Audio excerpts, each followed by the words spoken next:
Hey everyone, welcome back to the All Music Matters Net podcast. I'm your host, Brian. Today, welcome two very special guests who are way past their bedtime over in Sweden. We got the boys from Fanskapt. We got Pascal, and we got Johan. How y'all doing today? Good. Yeah, good. This is how y'all doing tonight, to be honest, too, because it's like 1 in the morning out in Sweden. Yeah. I used to being up late. He's working the night shift. Yeah. So he's used to it. Yeah. I'm going to say, your man is working hard, as they said in the Kiss song. He's worth a deuce. So, but how you guys been recently? What's new? What's new? We've appeared on a compilation album. Did a release fest gig. Before that, gig in Germany, Copenhagen. Yeah, we've been gigging. Yeah, some good stuff and planning for a new studio session. Get some songs recorded, and we just recently released a new EP. But we're going into the studio soon again. All right, that's pretty cool. I have to say, Reset and Delete. That was my new favorite song. Thanks. So, good emotion in it, so that's pretty cool. And actually, do you guys know Morning Scars, aka Richard? Yes, I know him. I was gonna say, do you guys live close by? I never met him, but yeah, we've talked a lot online. Yeah, Richard's a pretty nice dude. And yeah. Actually, which part of Sweden are you guys hailing from? Very south. Yeah, it's close to Malmo. The hometown of Zlatan Ibrahimovic, soccer player. Actually, the way I was looking at Google Maps, it looked pretty close to Denmark. Yeah. Copenhagen, Malmo, Helsingør, and our town, Landskrona. Yeah, it's all in the same region. Yeah. It could probably fit inside like Los Angeles or something. Yeah, true. The whole region. If we walk like 100 meters down to the water, you can actually see Copenhagen. Yeah. Across the strait between Sweden and Denmark. And a sunny day, you can see the bridge between Copenhagen and Malmo from where we are. So it's kind of close wherever we are in this region. It's dense. Yeah. I do have some questions about Denmark, and I guess you're part of Sweden as well here too, but we'll get to that in a little bit. But Johan and Pascal, I'll welcome you both to my podcast right here. And the way it's going to work is I'm going to ask you guys some questions. Let's get to know you more, both as the musicians, but also as the individuals as well here too. So, are you both ready? Yeah. All right. So I guess first off, who is the oldest out of you two? We'll go by seniority. All right, Johan's the lucky one. Yeah. All right. Well, Johan, let's start with you, and here's how it goes. Tell us a bit about yourself. I guess, how did you become a musician? Actually, my dad was a drummer. So he had like a drum kit in the basement at home when I was just a little baby. So I used to sit on his lap and play. And then in school, you got into like heavy metal, listening to heavy metal, and then it progressed: thrash metal, speed metal, then death metal, and punk. Yeah, so I think I was in my first band when I was like 15, 16. Like a real band where we did our first demo recording. And yeah. So excited. Yeah. I even know the band. Yeah. And actually, most of my career. We played. We have been alongside. Yeah, since '93. Yeah, something like that. In various bands. We're old friends. I've done kind of the same journey, but it was my oldest brother that is 13 years older than me. I grew up with him and his guitar playing, like Jimi Hendrix, Ted Nugent stuff, and he went on to Yngwie Malmsteen and stuff like that. And that's what I grew up with, and I could even tune a guitar before I could play a guitar, because I've heard a guitar tuned so many times in my childhood. So I don't know if it's voluntary decision to get into music, or it's just like in your veins. But yeah, and then I've been alongside Johan since '93 in various bands, and yeah. I like to say when it comes to picking an instrument, I say the instrument chooses you. So yeah, it's along those lines.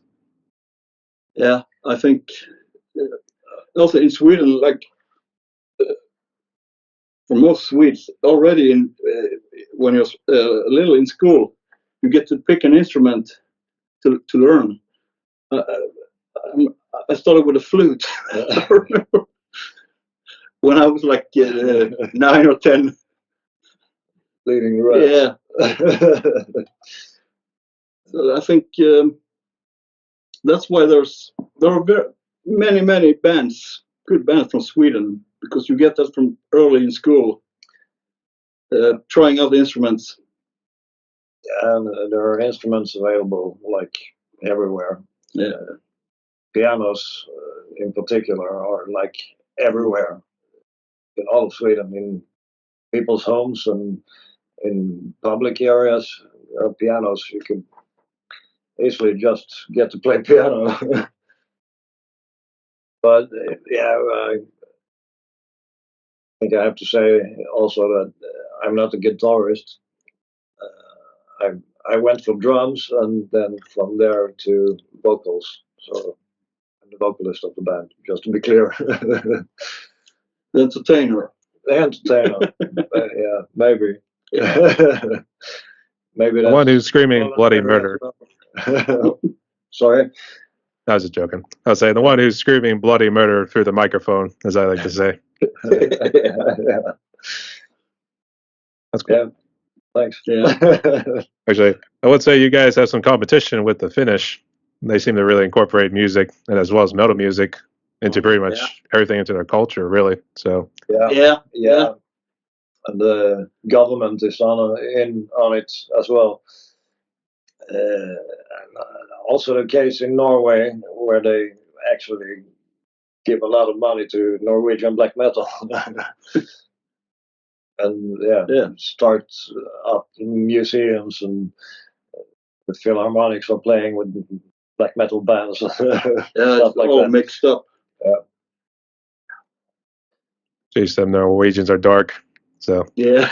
Not if you hear them speak. No, that's the funny thing. The Norwegian language is. It's very jolly. Yeah, it's a jolly language. Jolly language. It's like probably a good thing here too. We have too much darkness in the world these days, so we need something to be jolly. So sure. And did you guys mention how you guys met? I guess you said it was during your first band there, Johan.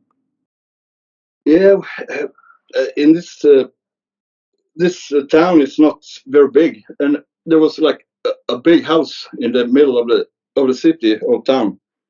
That was just a house full of rehearsal places.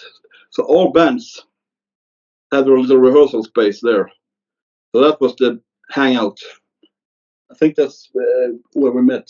We knew about each other before we knew each other, so to say. Yeah. And we've noticed each other, and then in the rehearsal building. We kind of came together sometime. You know, you see the other guy with a death metal shirt. Oh, what's this dude? Hey, man. Yeah. Like that guy's got some good taste. Yeah. I was just gonna say, how far are you guys from Gothenburg? 30 kilometers. 30, yeah, about 30. 35 maybe. No, it's 300. 30. 50 kilometers. Yes. Yeah, 350 kilometers. It takes like 3 hours by car. Was say, you know about the In Flames and all those other guys. Miles. Sorry? I was gonna say, were you guys around when they started doing the Gothenburg scene? Bands like In Flames, and I guess At the Gates. Yes. Yeah. At the Gates. We were into At the Gates. Yeah. Yeah, from the very beginning, so to say. And members from At the Gates also play a lot of other bands that are maybe closer to us. Yeah, both musically and maybe or expressing the political views that we prefer. Yeah. We actually saw when At the Gates split up in '95. Yeah, we saw that very. We saw the very last show here, and now they play again. But yeah, they went quiet for 10 years, 20 years. How long was it? Time flies. I don't remember. Yeah, well, I think maybe even 20 years. Almost between the albums. Yeah, 95, and yeah. The whole Slaughter of the Soul is a. That's the one. They quit after that because they couldn't top it. Just when they were on top of the world too. Yeah. Quit while you're ahead. But did not think that went through, unfortunately. So it's pretty cool. I guess let's jump into the band real quick. So Pascal, I guess you mentioned what role you play. You're the vocalist. So I guess anyone you want to give the history of the group? I guess how'd you guys form Fanskapt? Kept, I should say. The other two guys, David and Tomek, they live in Malmö, and also we've known them for like 25, 30 years, but we haven't played in band together. But we've been around the same scene. So I think by accident I was down. I was in Malmö at a rehearsal place. Their old band had split up, and the two of them had a lot of ideas and songs. And I was just drinking beer and saying, hey, "Could you play some drums?" Yeah, sure. And this was during the Corona as well, so they had. Yeah, they spent a lot of time. The entire pandemic writing songs in the basement there. So they had like a catalog of stuff when we joined. Yeah. And I had a catalog of lyrics, so we fit it together. That's always been a process between me and Johan also, and I have been the vocalist of the band. Johan has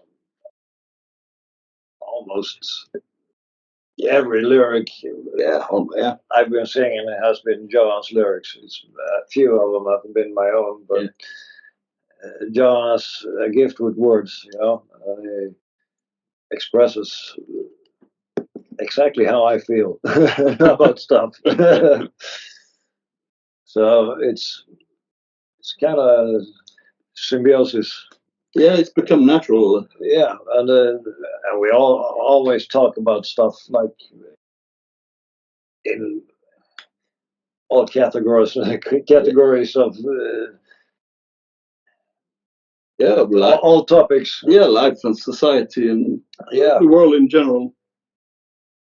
Philosophical questions and political questions. And I was say, and Donald Trump. I was say, I've been seeing your post. I mean, geez, you do not hold back. I just threw up in my mouth. It's really bad in our point of view. it's insane, man. Yeah. And also, It's insane. also in Sweden. Yeah, but politicians are insane in Sweden as well. Yeah, But they're right. they are everywhere. But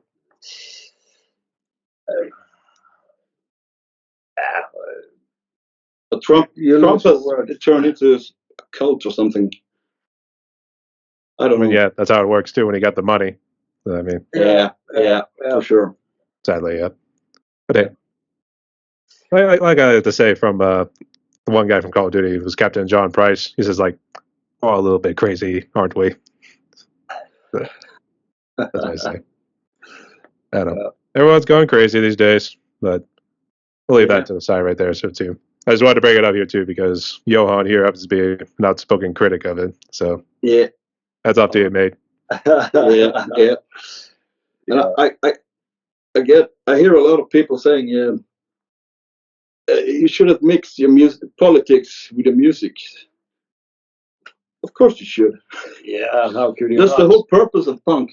Yeah, and how could you not express anything without being? Yeah. And also, punk is not a genre. Punk is a fucking movement, in my opinion. Mm-hmm. You say it with authority. That's what we say. Yeah. And just real quick, who's our little furry mascot right there? Mm-hmm. This is my little guy. Oh, now he's camera shy. Yeah. His name is Pimman. Cute little bugger. Okay. Do I look like one of the bad guys in James Bond movies? You know James Bond movies? Yeah, I know. Actually, the one I was thinking of was Inspector Gadget way back in the day. Yeah. You always seemed to be petting a cat too, but you never saw the villain's body. Yeah, that's right. That's why they always thought it was Inspector Gadget himself. Yeah. So. Well, I remember that one. I guess wasn't his name like Dr. Claw or something? I will say yeah. I think you're right. Something along those lines. So I'm not too sure. Something but Claw. I mean, he was doing something with that claw. I don't know where he was putting it though. So, yeah. But get back into music, I guess. How would you describe your genre? Would you say there's punk with a little bit of metal involved? Yeah, for sure. It's kind of a mix. I guess maybe my vocals are the most metal about it, and it kind of colors it to metal. and some of David's guitar stuff too. There's some thrash metal in there and crossover. It's a mix. But we don't think about it like that at all. We just play, and we want it to sound like. Of course, Domek's bass playing is fucking insane. That's the golden nugget in the mix. It's like Primus bass, but in hardcore tempo. It stands out. And it's like a part for itself. And then we're kind of gripping it and making it into something. Yeah, for sure. It was kind of hard in the beginning when they started showing me songs. Like, who do I follow here? The guitar or the bass? They play totally different things. There's no logic sometimes. The chorus and the verse is the same, or blah blah. So I had to figure out where to follow whom. Sometimes it's just different, to get used to it. different harmonics sometimes, and it's weaved into each other. And, We made a beautiful cacophonic mess that makes Fanskapt. That's it. They spent the whole pandemic in a basement overthinking everything. Yeah. I mean, hey, you had time on your hands, and when it comes to metal, we improvise. That's how it goes. Yeah. So. But they're really good. They're such great musicians, both of them. Yeah. experienced. Yeah. Great. As I was going to say, a bass player is more like Flea in a way. If he was playing more faster and was in a punk. Yeah. Flea, Les Claypool. It really stands out.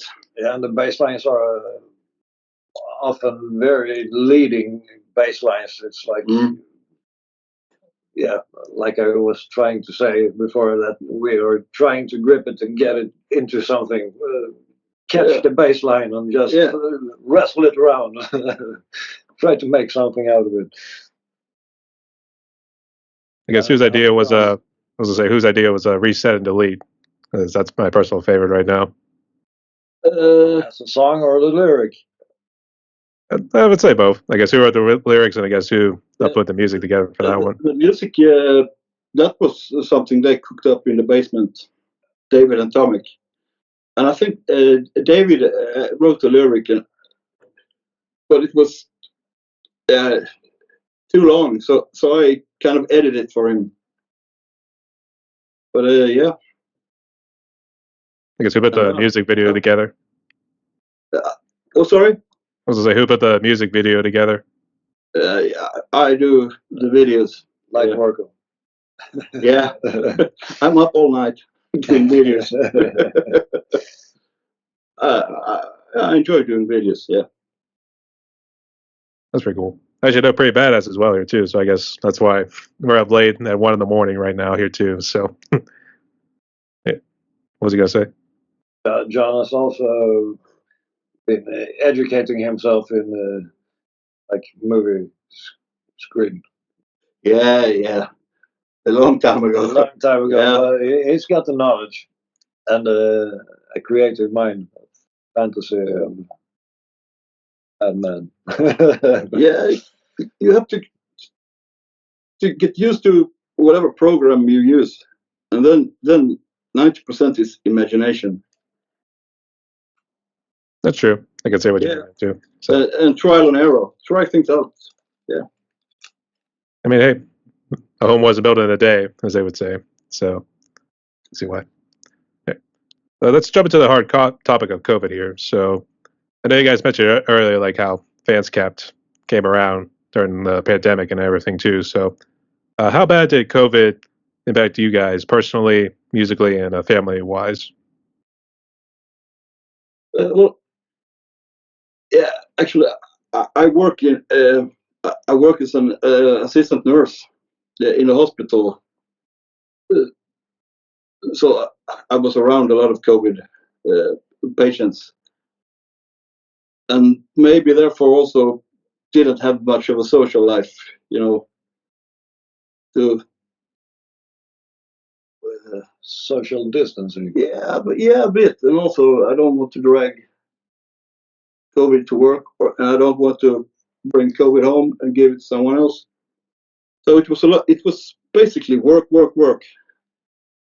Yeah, and I think then the government told people to get out on their balconies and share for assisted workers. Instead of giving them a raise or something. Give me a raise? No, but you get an applause. Yeah, it's silly. But but no one I know like died or anything. I know a few people who get really sick. But yeah, I got kind of sick. Yeah. For at least 3 days that I were like passing out, waking up like I can't breathe. And so kind of not life changing, but you get that insight that you quit smoking. Yeah.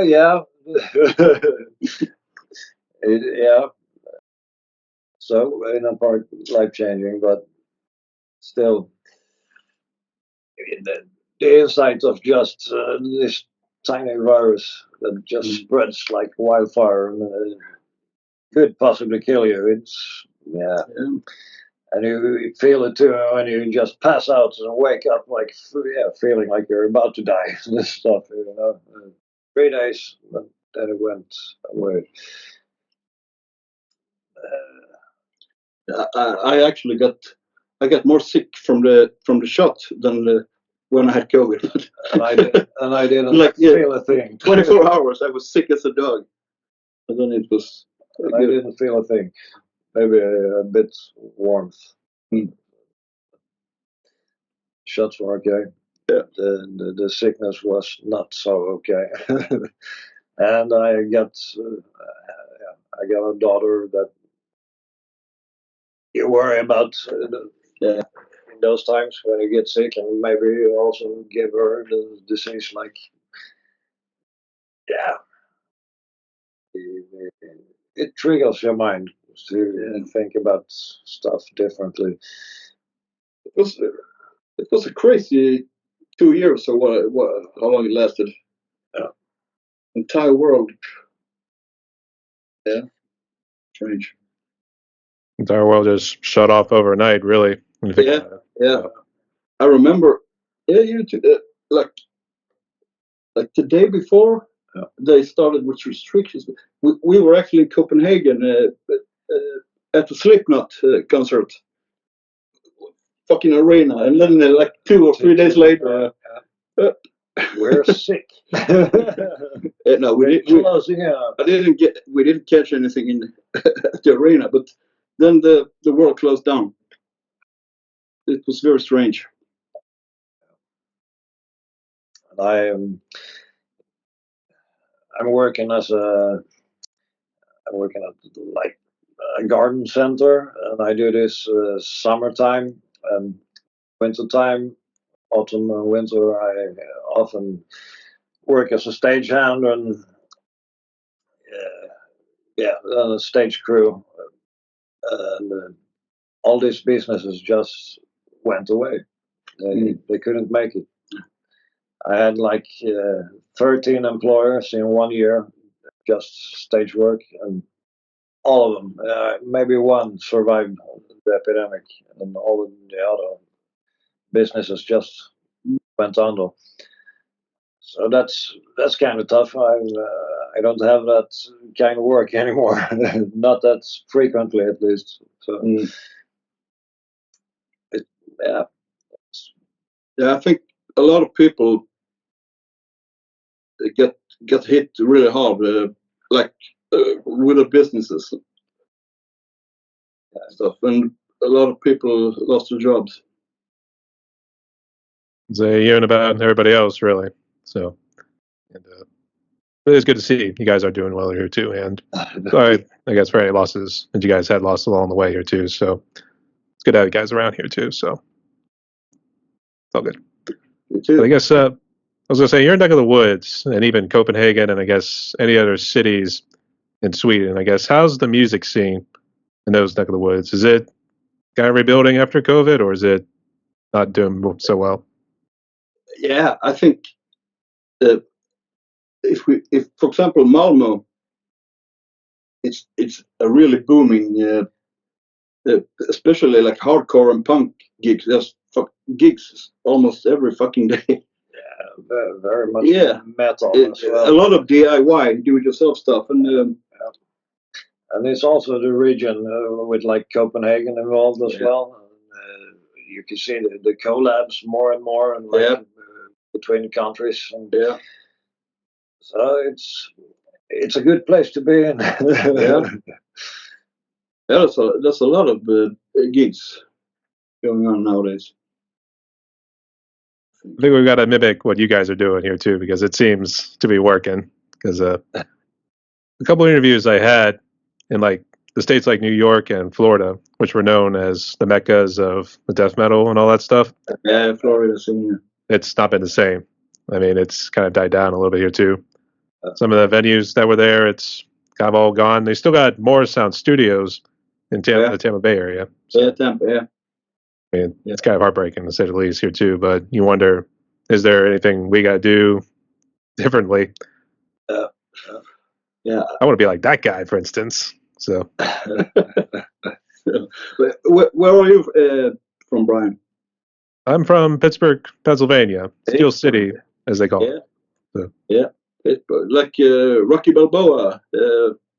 No, you're thinking of Philadelphia, actually. Philadelphia, yeah, that's right. With Oh, the stairs. Yeah. Yeah, that's Philadelphia. Actually, I remember it was actually funny because he actually was running down the street and people were looking at him funny, and those were genuine looks. It's like, what drugs is that guy on? Yeah. So, I mean, hey, it worked. Yeah. Him an Oscar and everything, or Academy Award. I'm not too sure. So it's all good. Yeah, some kind of a lifetime achievement, at least. At least, especially when it was not gonna, when they were saying it wasn't gonna do like anything at all. They just threw it out there and see what it could do. Yeah, Like a real tight budget. yeah. So it's all good. And he wrote the script. He did everything, I think, the script, and yeah, it's all his franchise, the Rocky stuff. And then later the Creed series. Kind of like John and Fanskapt. What? What franchise? Ah.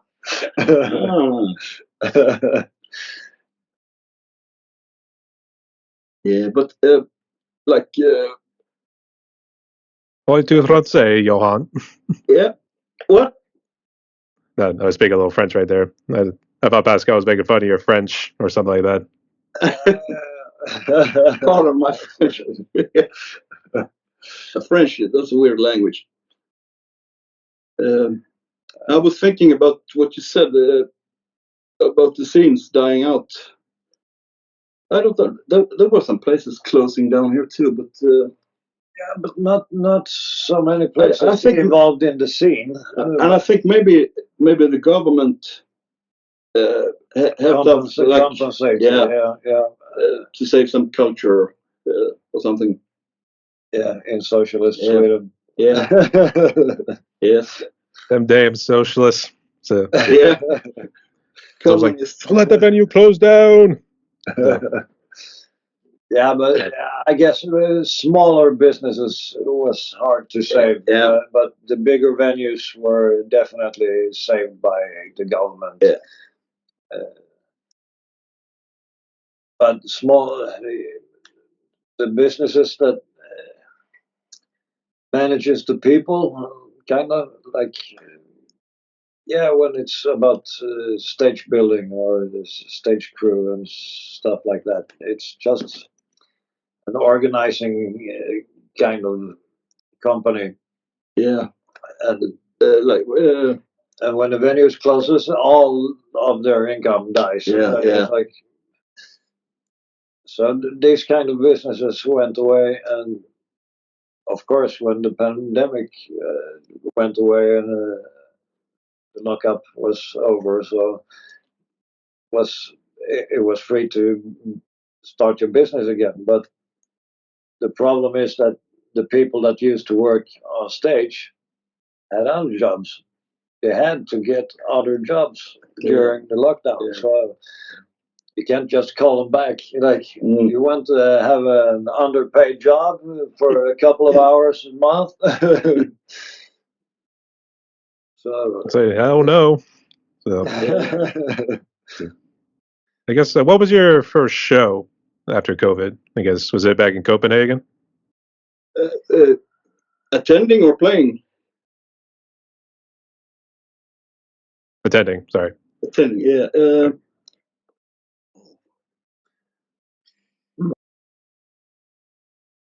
Should it have been? I think it was in Malmo.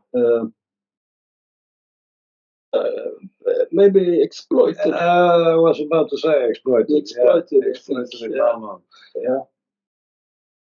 Then I have to show off my tattoo. Oh, look at that. Yeah. See it? That's pretty cool.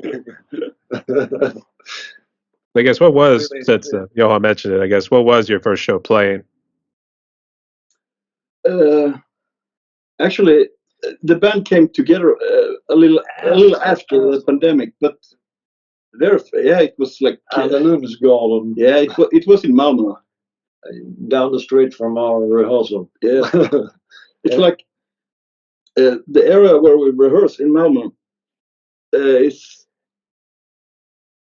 Culture zone. Yeah, it's like I think there are three in the whole of Europe. In the whole of Europe, 3 cultural zones decided by the European Union and the Parliament. Where you can have gigs, and the whole street is full of old industrial buildings, and there's rehearsal places the whole street, and car washes for some reason.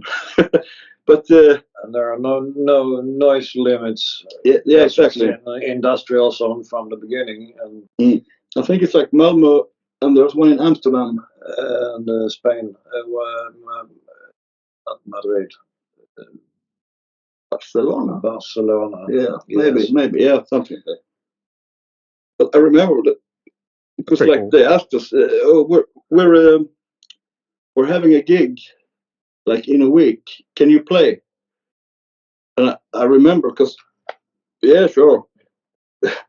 But like for 3 or 4 songs, we didn't even had an ending.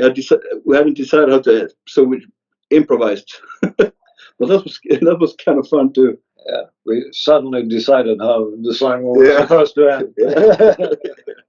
Finally, what the hell, we play. Like I said, we're musicians. Remember, we improvise. Yeah. Maybe next time there will be a different ending. It's a mood thing. It's a guy thing. That's what we call it. But in all seriousness, it's good to see you guys are doing well here too. So I think the United States should probably take something or a page out of your guys' book, so they know how to bring the music scenes back. So yeah, let's see what happens. So yeah. Moving on to the next one right here, I guess. Have you mentioned who your biggest influences were on your instruments, for instance? I guess Pascal vocally wise, I guess. Wow, my vocal influences. It's as I said earlier, that maybe my vocals in the band are the most metal of all. Yeah, you're no Barry Manilow. Still, I don't know. It's not classical growling or some specific metal technique or something. It's just. Yes, Johan said before also, it's trial and error, like how I found my singing style. It's like trial and error. It's not like back in the day you couldn't just YouTube a video of singing techniques and get to learn that way. You had to get a sore throat sometimes just to know how you're supposed to not do it. Singers that influenced me was, of course, back in the day, Elgay Petrov and Tune. Yeah, and Tune was a very big influence of mine. When I was a teenager, it was they were like holy to me. Yeah. And then, of course, many of the big American death metal bands like Death and Morbid Angel. And I still think that David Vincent's singing is exceptionally good. Let's Start Sick. Yeah, and it's still awesome album. Yeah, his new band Ultimas. He's still singing very morbid angel. But these were great influences of me. And then, of course, what you have exploited is also inspired me a lot. Then there's also other genres, of course, that inspires. Like, I don't have any good examples, but it's all sorts of music, like rap music and pop music, all kinds of stuff. Not that you're gonna hear it from me, maybe, but still, it still be an inspiration. Yeah, it's the inspiration. But very much death metal, and yeah, Tompa, of course, also in at the gates has been a great inspiration. I actually played in a band before that was very influenced as a band of At the Gates, and I attended a more At the Gates approach of the vocals as well. And so I guess I have some traces of that left in my singing. So yeah, and then we have a whole lot of punk bands from the early days as well in Sweden and in our hometown. Yeah, we got DTAL and Bristless from our hometown, And of course, David's previous band, Puke. Yeah. Anti-Cymix from Gothenburg. Anti-Cymix. Yeah. Yeah. I think it's the most famous Swedish. Yeah, that's actually crust punk kind of band. They started that whole thing. Yeah, and then they added Cliff Lundberg that Johan has been playing with. Yeah, Driller Killer. He started a band called Driller Killer after he left Anti-Cymix, and then like 10 years later he called me. So then I played with him for 5 or 6 years. Yeah, and about the time when he started Driller Killer, it was kind of an epiphany for me that, wait, that's the same guy that's playing drums in that band, and he's playing guitar in that band, and he's playing bass in that band. What the fuck, now he's singing in this band. So he's a one-man army. Yeah. So yeah, there are a lot of inspiration from everywhere. Actually, it's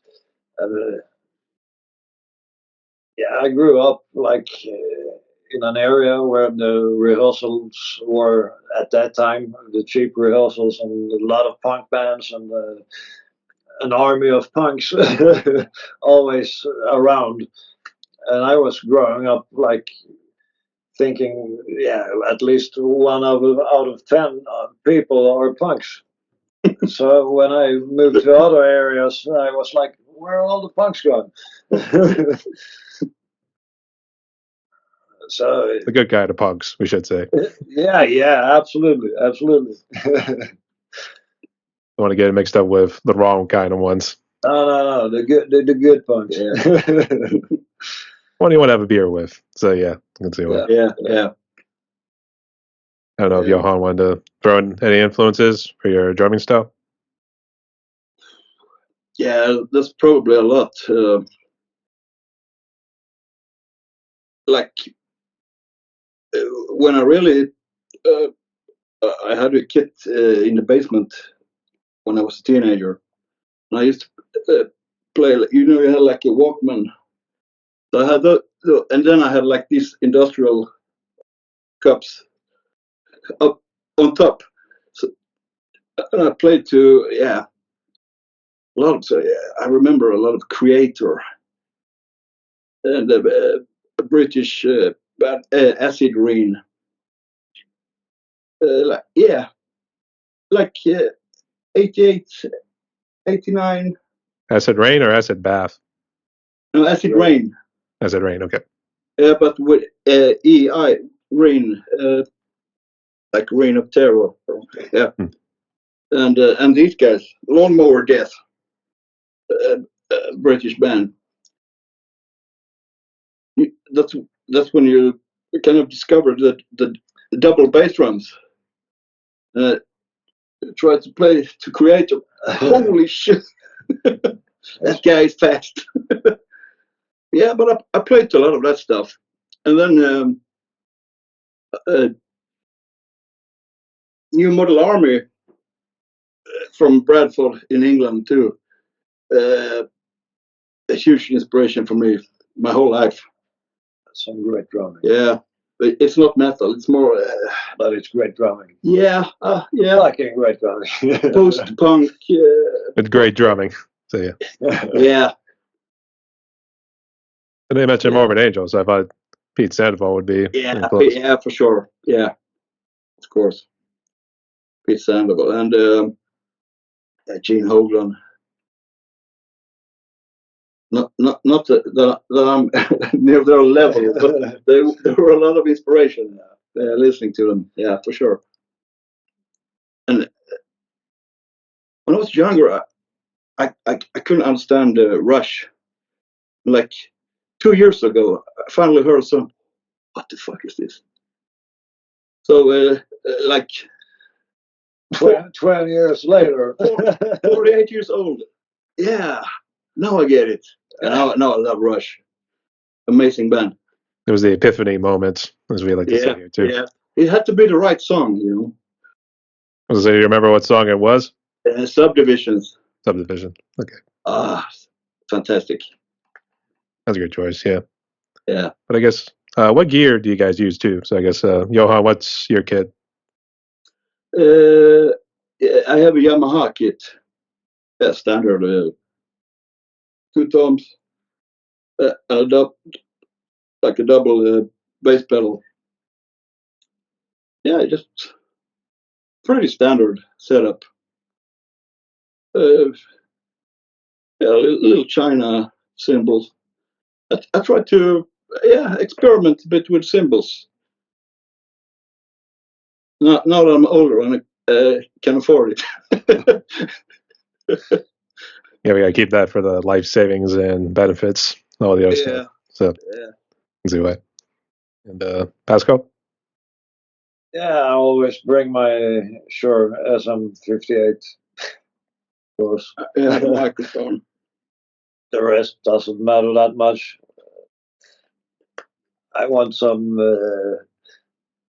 power to it. Yeah, that's all. Because I gotta say with authority, I need some power to it. Say it like you mean it. Power. There you go. I like it. Yeah, but yeah. Tomek says the same thing when every time there's a gig something. Tomek, are you bringing your own bass at the top or what? I don't care. I can play on anything. He doesn't really care. He just turns it up so fucking loud. We can't hear anything on stage but the bass. There's been times that we actually couldn't hear anything but bass. Was that he wanted to be the Lemmy Kilmeister of the Swedish punk scene? Yeah. And it's hard to answer to. I think David, he plays Marshall stack. He brings his own Marshall top cabinet. Yeah, pretty standard. No effect pedals or anything. Just it's gain. Yeah, straight up Marshall gain. Good to go. Yeah. You don't have to complicate things. No, life should not be complicated. But is it just you four? It's just a nice. Yeah. That's pretty cool. And let's jump into the next one here, I guess. How do you guys create a song from start to finish? Do you do the music first, then lyrics? Or do lyrics last? Yeah, I guess up till now. It's been like David and Tomek have had a lot of music, composed music ideas, at least frameworks to songs. And I've had a pile of lyrics, so we kind of matched. So I matched the lyrics. Yeah, not that one. No, not that one. This one. Without that. With that instead. Yeah, you rearranged it a bit, yeah. But lately, we jam quite a lot at rehearsal. Just maybe Tomek starts with some bass line or something, and we just come up with some lyrics. Yeah, we come up with some of the new songs that way. I think just jamming away. Are we got like a form for what we're doing, and now we're just releasing. We don't stick to the script, as they would say. We tend to, like we said, improvise. It all goes back to improvisation. So there you go. Yeah. Yeah, but you get a lot of good ideas that way, I think. Yeah. And David is really good at arranging or working out his guitar parts around the bass. And he doesn't play like a standard riff often. If it's like melody parts and half riffing parts, and, back to melody parts, and melodic parts. It's not standard riffing. No. It's more like the bass or riffing. Yeah, maybe the bass line. Let's see, it's the same throughout a verse. And then David plays different things the entire verse. But it's really cool. He's a thinker, and he always has a guitar. I never see him except when he's at work.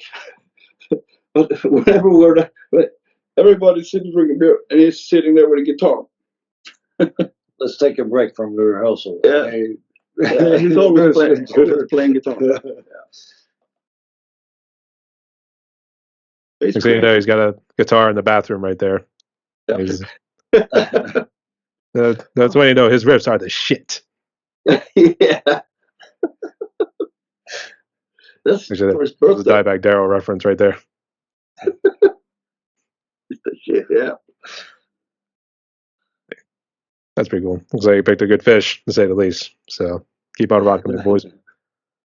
But I think you already touched on this subject right here, but I guess what do your lyrics normally delve into? And I guess who's the main songwriter? Or do you guys all take turns with the lyrics? I guess I plant the seed. Yeah, Johan. Actually, sometimes he has like a one-liner or a topic. We commute to Malmo and we sit on the train when we are kind of all mushy in the brain. we sit there and talk out of our asses, and sometimes idea pops up. But I guess most so far are my lyrics, and David has written a few lately, I think. Yeah. So have I, actually. Yeah. So a couple. Yeah. After later. So I think we have like a bunch of lyrics to take from that are still unused. I know you mentioned earlier you guys were going to do an EP.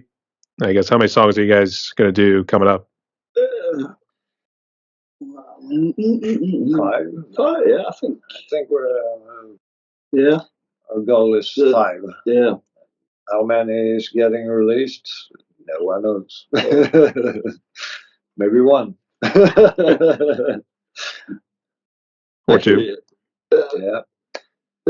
Actually, we have released all our recordings. Yeah, everything. Yeah, and it's often recorded in one day.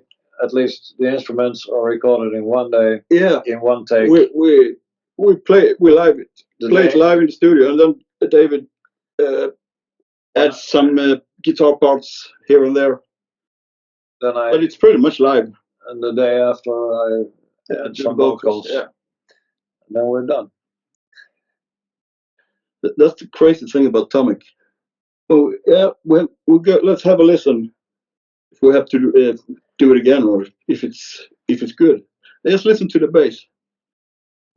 They're crazy. He just nails the songs in one take. Crazy. That should be what his nickname is, Mr. One Take. Mr. One Take, yeah. But they all are actually. It's always one take.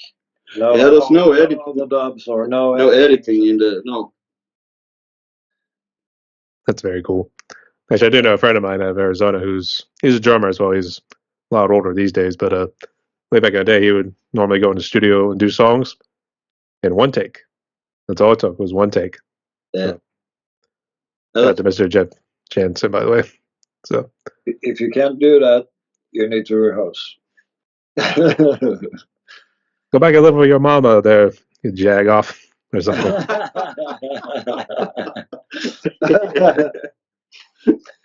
No offense or anything like that here too, but you know what I mean.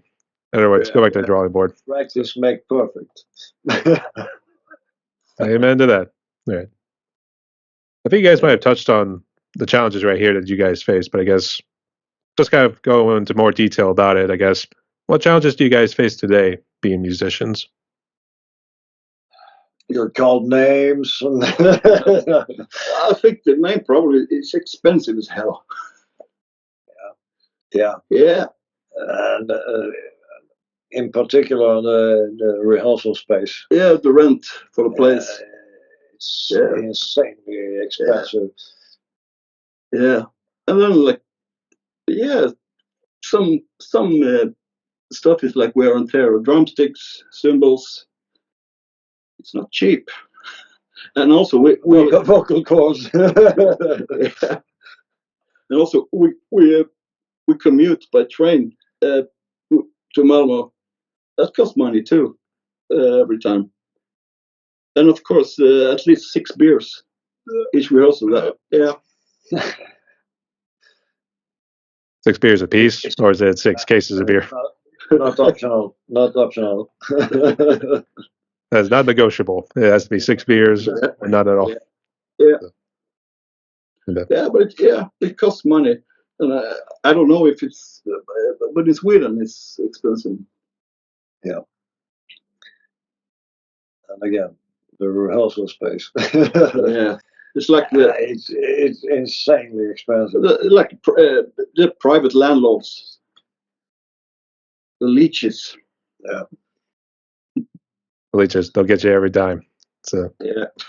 Actually, I thought it was more tough with Johan because when we were talking for Messenger, obviously you said you're working in 3 bands. You also dealt with the loss of a family member, which I'm sorry to hear about that. So hopefully you're doing better.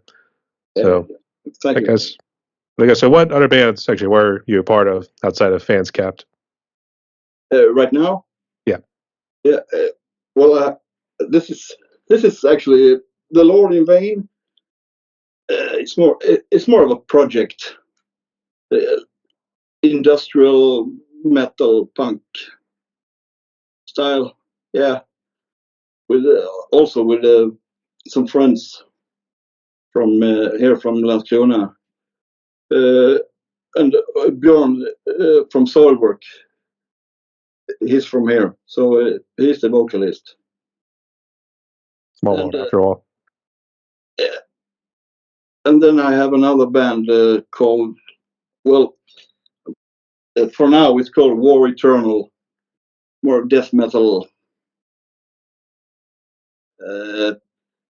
Very bolt thrower influence. War theme. Old school death metal. They sound like a tank. Yeah. I hope we can record something soon.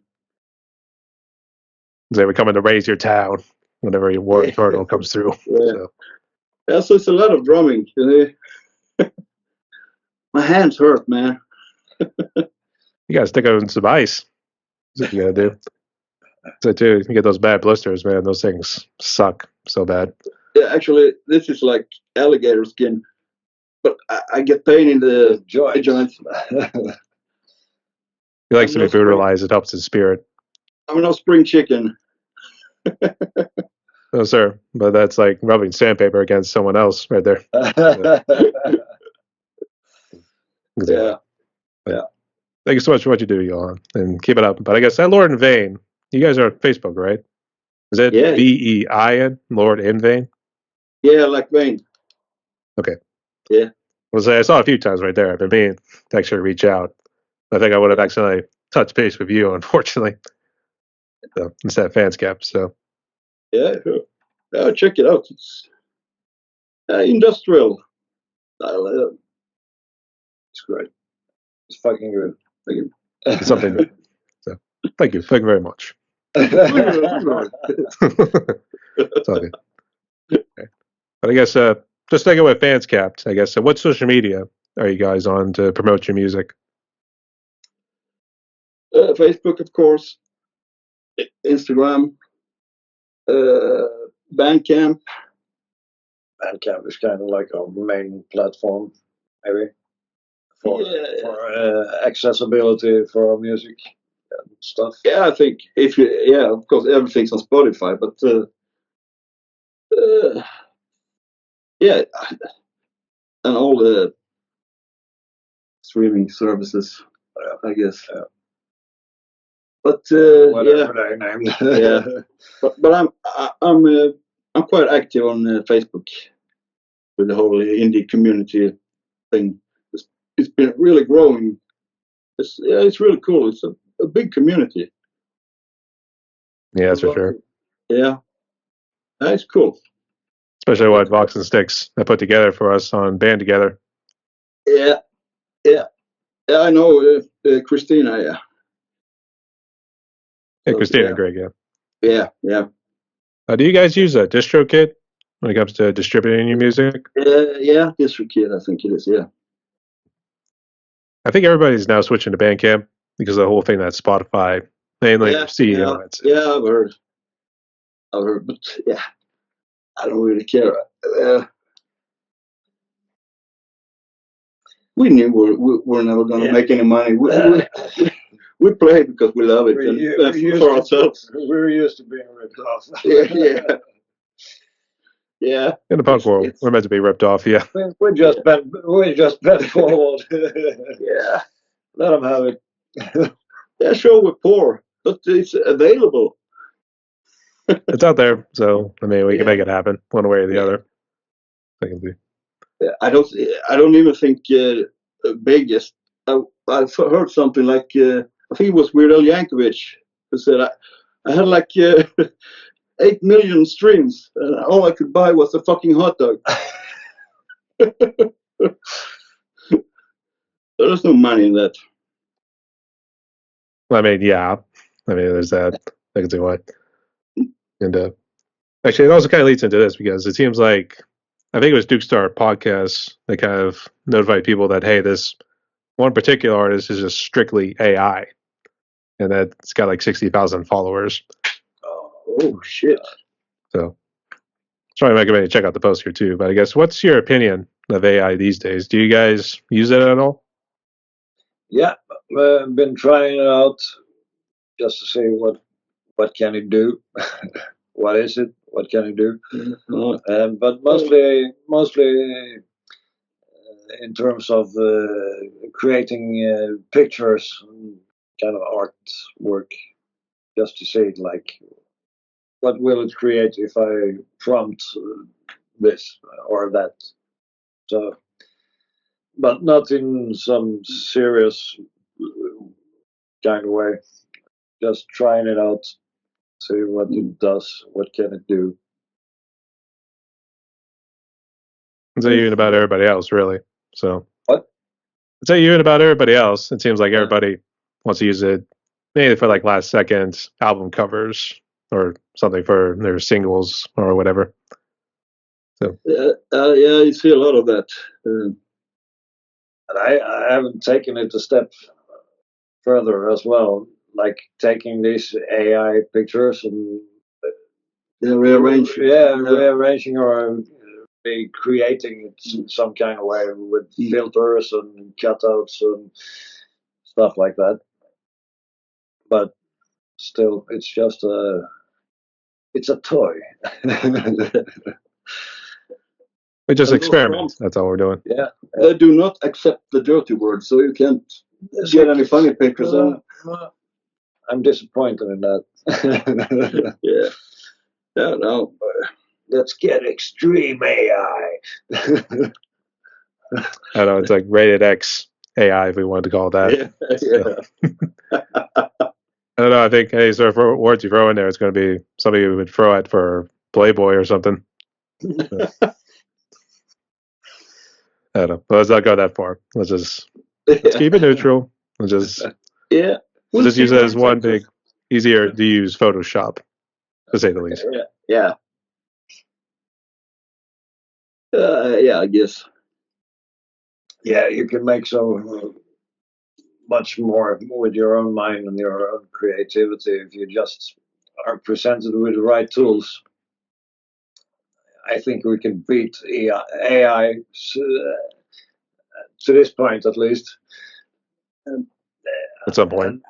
AI, I think AI is a great tool for like calculations and stuff, and simulations of maybe traffic networks and stuff like that. But art, no, not so great.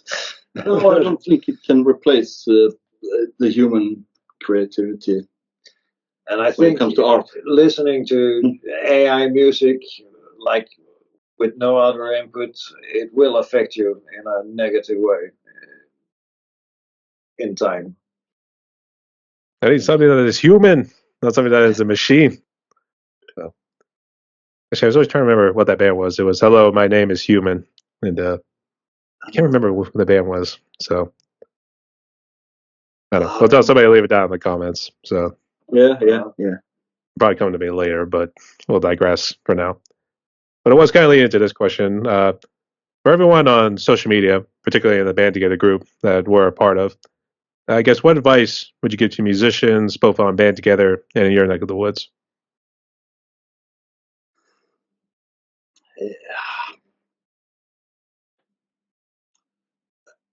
I guess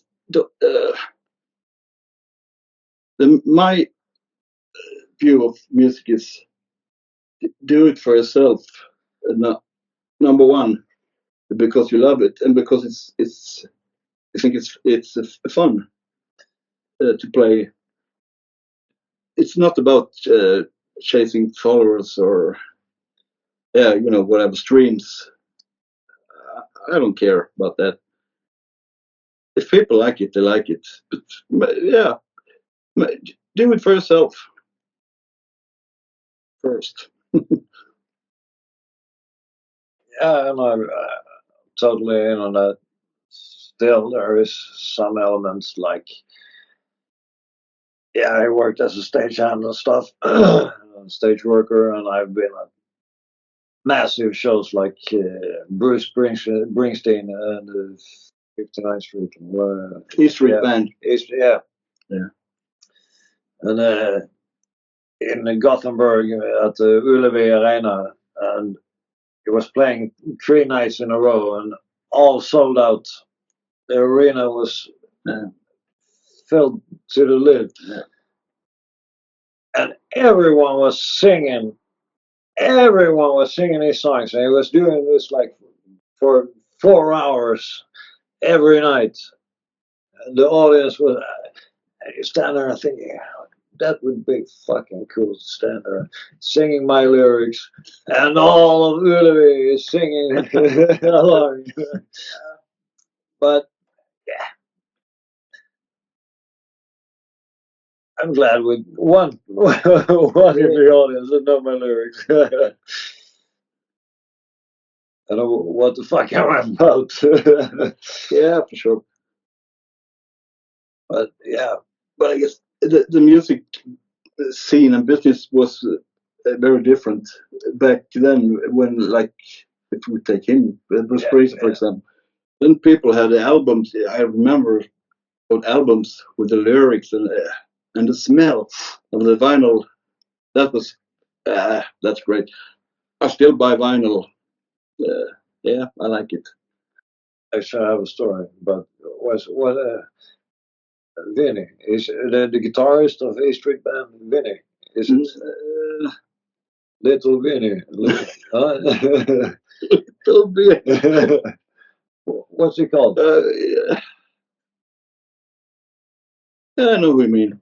Anyhow, on stage there's a like mobile toilet for the band, which every stage worker was using during building the stage.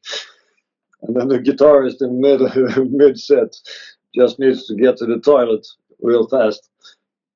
He just opens the door like, shit, man, this was supposed to be a clean toilet. Still, he went in and did his thing and went out and on stage again. And that's mad respect for him for doing that. He'd be, oh, he didn't wash his hands. Oh, that's just wrong. They teach you proper hygiene. So actually, I know I mentioned about Dimebag Darrell earlier. There actually was a story that Phil on Sumo had told. I think the one time, like, just Dime, rather than just run off and try to use the restroom, he just took a shit in a bucket. So, and I mean, that was commitment right there. Phil's the story. He just see the chunks coming right out the back end. So he's like, God damn it. But you gotta respect him for it. So you gotta love time here too. He was committed. So, I'm sorry if that planted a horrible image in both of your minds, but I'm sure you can all picture it, to be honest. So yeah. Put that That's a cool story. Cool story too. Actually, I was real big into Bruce Springsteen well back in the day. Actually, it was more of the greatest hits album that started with like Born to Run. Yeah, Born to Run. Yeah. It was Thunder Road, Badlands, Born in the USA. Born in the USA. Yeah, I remember when I was a kid. I liked that album. Yeah, even though it was the other way around, it was not a patriotic song to say the least. So, even though I still loved it. I mean, that was the thing. I loved it as a kid. So yeah. So yeah. And then it was revived with Born in East LA. Yeah, Cheech and Chong. Yeah, she's married. Yeah, you know Cheech and Chong. He did a movie and an album, Born in East LA. Yeah. Everybody's mocking Bruce these days. So, yeah. I can see why. Thanks for sharing that story there, Pascal. So, yeah. So, Johan and Pascal, we reached the questions here pretty good. We're now into the fun ones. So, I guess you all ready for that? Yeah, sure. I think you can see it all in their faces too. Hear that? They're starting to get a little buzz. Whatever you're drinking right there, whatever that is. So, it's rum and coke. Yeah. With umbrellas. But he came prepared too. So, yeah. All right. Actually, we'll start there with that. So, I guess, what would you say is your favorite alcoholic drink and non-alcoholic drink? Beer for sure, for me. And yeah, non-alcoholic drink anything without alcohol. When I was a kid, I guess no, there's a little bit of alcohol in everything. Ooh, it's hard. I don't want to shout out brand names. Nah, doesn't suit us. But some form of cola, maybe. Yeah. It's the cure for like hangovers, and it's good free hangovers. And creating hangovers. Yeah. But I elaborate a lot actually with alcohol and like herbal. It's snaps, or in Germany schnapps. In Sweden it's snaps. Yeah, it's like shots. Yeah, with herbs, with herbs from recipes that go thousands of years back. Yeah. What's it called? Maybe you can translate that. Malört. It's. Oh, I know this one. It's a very common herb in these shots, and I grow that, and it's the main ingredient in absinthe. It's what makes the absinthe green, and you have to have alcohol that's strong enough to pour the green stuff out of. Malört. Yeah, I know the word, but I can't remember it. Yeah. I'd say I never had absinthe before, so my parents have no idea what you're talking about. So. And I'm making my own absinthe. Oh shit! I'm not supposed to say that. Cut. So wait, no marketing. There's no marketing. Alcohol is allowed in Sweden to a certain percentage, and then it's not allowed anymore. And you need above that limit to make that kind of green absinthe. Yeah. So it's not allowed. But then you can even it out to a lower level, but it's still green. And the green stuff, the herbs, bring something to it. and I like that. If it's alcoholic, that's the ultimate alcoholic form.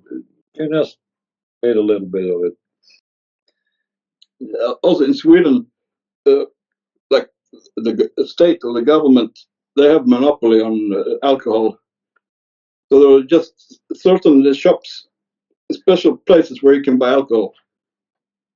So you can't buy it like in stores. And it's called Systembolaget. Yeah. It's the system company Yeah. of alcohol. They're very strict. Yeah. I don't know. I think I'd be worried then if that was the case in the States, to be honest. So, does everyone have like a monopoly sort of control over alcohol? I mean, it's like, Yeah. should I be worried? I don't know. Yeah, that's pretty cool. And I guess for the next one here, I guess, what would you say is your favorite food? Yeah, I was thinking about that. Can I take that one? Yeah, be my guest. If you get to eat your favorite food only, for how long will you think that's your favorite food? I mean, it depends. I mean, I would just say, what's currently your favorite food? How about that? Currently, for the moment, and I was discussing this with my girlfriend. It was like, yeah, but it has to be pizza. But just because I'm eating pizza a lot, it doesn't mean it's my favorite food. It's convenient. Yeah, it's convenient, accessible. It's not my favorite food at all. I would have to say chili con carne, maybe. And I make very good chili con carne. Spicy. Yeah. What is that? Is it like a Swedish dish? Chili. I don't know what. Sure, it's beans. Yeah, chili. White beans, tomato sauce. Yeah. Baked beans in tomato sauce. Minced. Yeah, minced meat, paprika, and chili. It feels kind of like some Mexican dish. Yeah. Actually, the way I was describing it, it almost was a chili dog, or basically a hot dog just throw on a bunch of chili. So that's why I thought it meant. I wasn't sure. Yeah. Close by. Actually, I don't know what the name. Chili con carne. It's con carne. Con carne. It's with. It's not Swedish, so I don't know. Minced meat. Yeah, I don't know. With meat. Chili with. Maybe meat. It's French. I don't know. Chili with meat. Yeah. I mean, hey, they do it. I mean, basically, it's basically just a hot dog bun. You put the hot dog in it, you just spray a bunch of chili over top of it. So, I mean, it's just straight to the point, really. Nothing really fancy about it. It's more of a quick bite, but also it could be a bit of a mess if you're not careful with it. So, it's a use with caution, is what I will say. Yeah. All right. But for this one here, in terms of a movie, I guess, what is currently your favorite movie?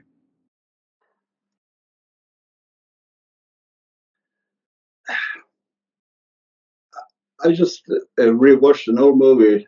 That's what I love. Half Baked. With Dave Chappelle. Hilarious.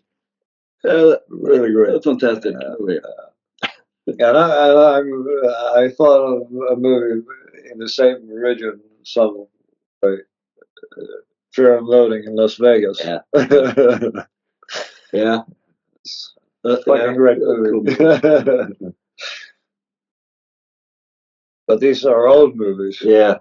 No, we are. Actually, I was wondering if that's how he pictured his life was going to go. I actually did read the book. And after that, that is some pretty messed up shit that they're doing, to be honest. Yeah, for sure.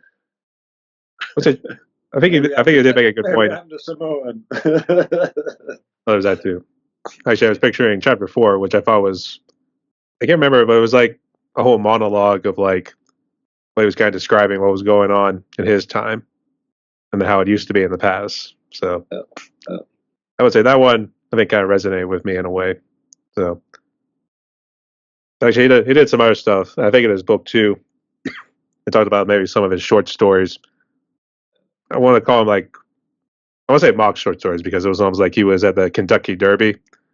And he was like saying that Kentucky Derby is decadent and depraved.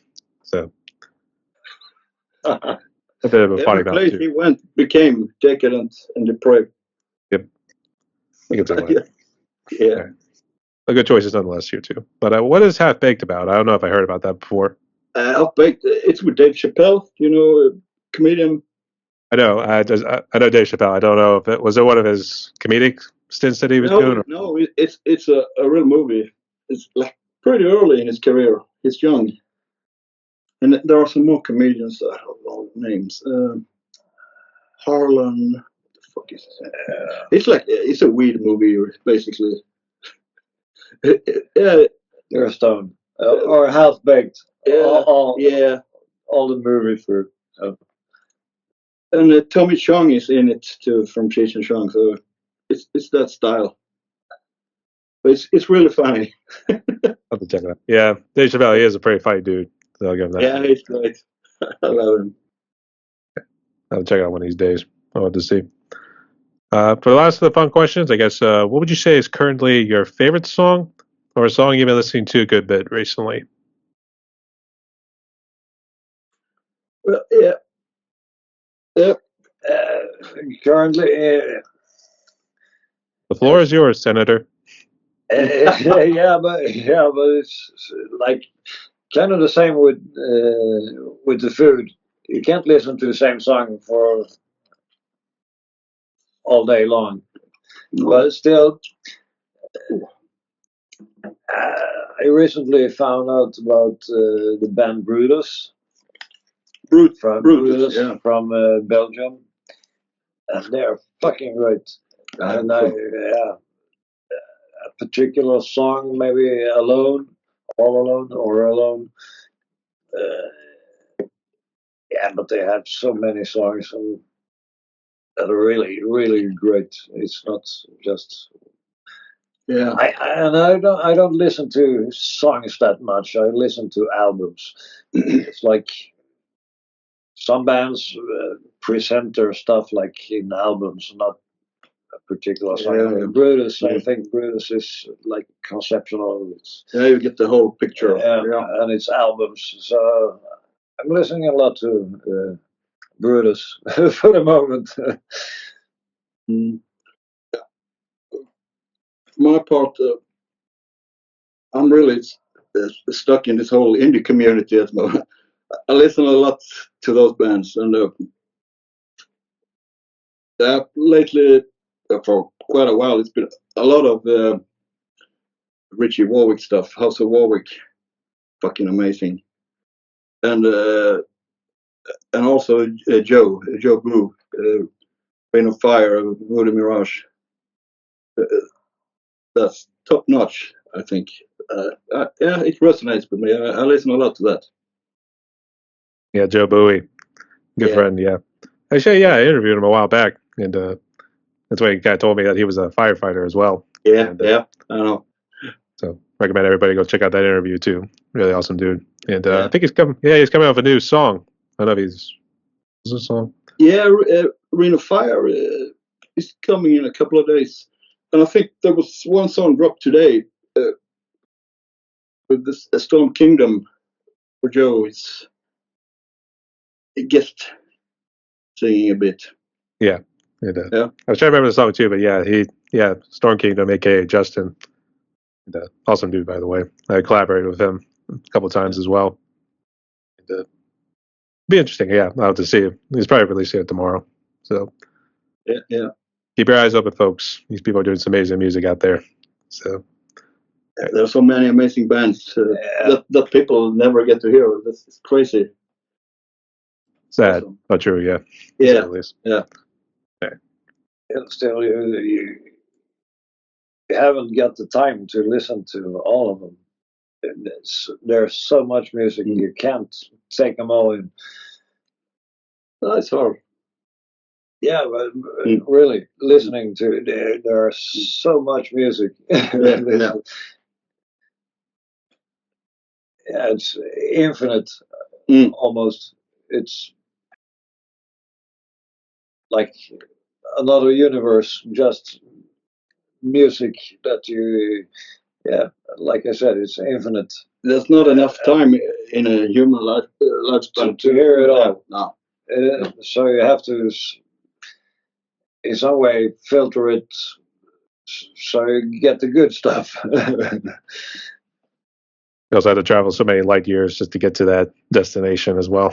So Yeah, but it's guys like you and John, for example. I listen to a lot of stuff that Johan acknowledges and posts a link of, and I, of course, I go in and listen. Okay, Johan thinks this is great. I need to hear this. I trained you well. Yes, yes. Must talk. also tough. Okay. And,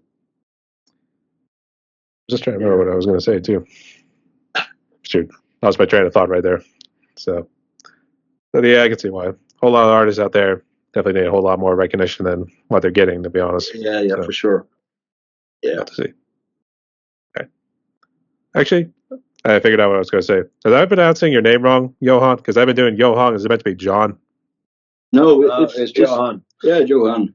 I guess it's the Swedish version of John, but it's like it's just Johann Sebastian Bach. Yeah. Johan. Yeah, like Johann Sebastian Bach. Yeah, but like Johansson. Yeah. Like Scott. Yeah, there's Johansson. Yeah. Yeah. Right. So you just cut it in half. Yeah. I mean, I wanted to make sure I wasn't pronouncing it wrong here too. If they're like, "Oh man, we're already an hour and 30 minutes into this, someone's saying his name wrong the whole time." No, it's the right way to say it. I think. Do it again. Do it again. Start over. So. Yeah. All right. In all seriousness, thank you so much for sharing right there, mate. And keep supporting the indie community as best you can. So. Thank you. Right. So, Johan and Pascal, we're down to one more question. I guess before we jump into it, did you have any questions for me? Or any final words you want to say before we jump into it? I was about to say early in the interview, how much time have we got? But now I know. Yeah, we're already an hour and 30 minutes. So, I mean, actually, maybe 2 minutes less, but when it comes to editing. So, nonetheless, close to an hour and 30 minutes, to say the least. So. Actually, I would just like to do some shout outs for you, of course, and for Tim. EWL. The Mustache Man God. EWL in the review show. And Jeff Tucker from For Radio, Fox and Sticks, and Joe Bowie, and Richie Warwick. Yeah, that's. And anyone I forgot. Yeah, I forgot them all. It's it's a great community and what everybody is doing. Right. I wasn't sure if Pascal wanted to throw anything in. What can I say? God. Yeah, Trump and all the sons of bitches.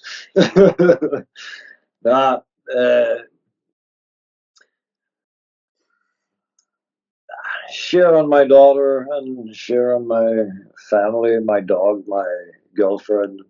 The band, John. Yeah, you. that guy with the J name or whatever his name was. Yeah. I can't remember what it is. I guess, was there anything else, or is it okay we jump into the final question? Oh, go ahead. Go ahead. Okay. So given what COVID has done, obviously it seems you guys have been pretty blessed in a way. So, but for those musicians who have been impacted by COVID or anything else in their lives, what sort of message of hope could you give to musicians and people out there as we try to move forward in a post-COVID world? Yeah. Evidently, we're getting smarter. Some of us.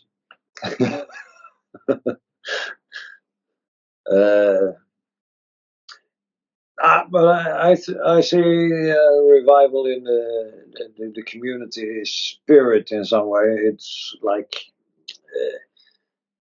there's an ignition that has taken place past COVID, and I think we in the community in some way, and in the music business or in the scene, can see that we're vulnerable and we need each other, and I think it's a new spirit of helping each other out, and that's fucking great. Join in. Yeah. I agree. I think maybe if the world was kind of set in its place, COVID shook it a bit. Yeah. And so, Put things in perspective. Yeah, a bit. I think. So it's a bit of a new start, maybe. A fresh new start, to say the least. So, Yeah. It's probably like a bunch of Drew prodigies. If you vote November 5th, I gotta go blue, or can I go gray? Yeah. I mean, actually, is Trump really disliked in like many parts of Europe? I guess particularly in Sweden too. In all of Europe, I would say. yeah, There are some fascist states left in Europe, Yeah. and they probably agree with Trump. The others don't. Except Russia, we should say Russia loves them. So Yeah. Russia Sadly. and Hungary, and Hungary. yeah, Yeah, we hungry. Hungary, Turkey, maybe. yeah. There are some states, but yeah, I don't think Turkey gives a shit, to be honest. no, It's the same thing with Saudi Arabia too. They don't give a shit. they don't give a shit. No, As long as Russia and Trump are allied, they're allied with Trump. Mm. You gotta do something about Putin Cup. That's his. It's not just his politics. It's his Personality. persona. Persona is Yeah. Oh God, I can't believe people who can't see right through that shit. it's like his first. I have some friends who are Actually- like, no, but Trump is going to clean out the swamp in Washington. Blah. Actually, Man, watched his first debate recently, yeah. and he's just denying facts like lies, not true. Mm. But like, Yeah, is nope. this a debate? Like, nope, hell nope. Look, he's very unsympathetic. You just can't like that. You can't like the guy. And I like facts. Have Trump ever presented any facts at all? I think I might confess that he might have slept with a good number of women, so we can consider that a fact. So, I think Yeah. Yeah. But this whole fake news And stuff is he's never presenting any facts, and he's just denying facts, and that's what's making him great. Opinions are not facts. Not facts. It's crazy. Those socialist, fascist, Radical left wing fascist. And I don't even think the Democrats are not very left on the scale. I don't You get think some so. crazies every now and again, but I mean, Yeah, of course, that's crazies on both sides. But Pretty much, mainly, I mean, yeah, In political values, yeah. well, let's digress on that here too. Let's not go off on a politic rampage here. So you got another now? I don't know if we'll be able to do that. I think they might drop off at this point. So, but all seriousness, thank you so much for sharing that, guys. So, well, it's good that we got it out of Johan right there too. So, let's go give him a nice pat on the back right there for getting for blowing off some steam right there. You're out, John. You're getting canceled. I got scratched my throat right there from laughing so hard. All right. So, Johan and Pascal, we reached the end of my podcast right here. Boy, oh boy, it was a hell of a great time right here. So, I guess before we close out, you guys want to just say what your plans are this year and what shows you're going to be playing at? No shows booked. No, and they tend to just pop up. But we're working on new songs right now. And we're hitting the studio soon. Yeah. To be determined. All right. So, wish you all boys best of luck right there. And I guess just for the audience sake, can you just list what social media and streaming platforms you're on? They can go out and check out your music and follow you guys. Yeah, all the usual streaming, Spotify, blah blah blah blah, all those. iTunes. Yeah, Blah, blah, blah. and Bandcamp, Facebook, Instagram, YouTube. Yeah, YouTube, of course. Yeah, check out our videos. But they check out your music video on YouTube, so that's why every send deletes my favorite. So Yeah.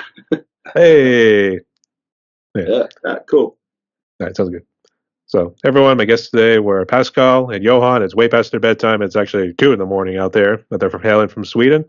They're part of the band Fanskapt, but you can also check out Johan, Lord in Vain, and what was the other group you said you were part of? It's called War Eternal. We haven't recorded anything yet, but it's coming. Okay. War is coming, as we should say. Yeah. Yeah. But for the sake of this one, we'll just say follow Fanscapt right there. So go check them out on the socials. Go hit them up on the streaming platforms. Let's go up some brothers there right there. And so Johan, Pascal, you'll have a good night out there. So make sure y'all get to bed. Stay safe and rock on. Take care, man. Y'all. Cheers. Cheers.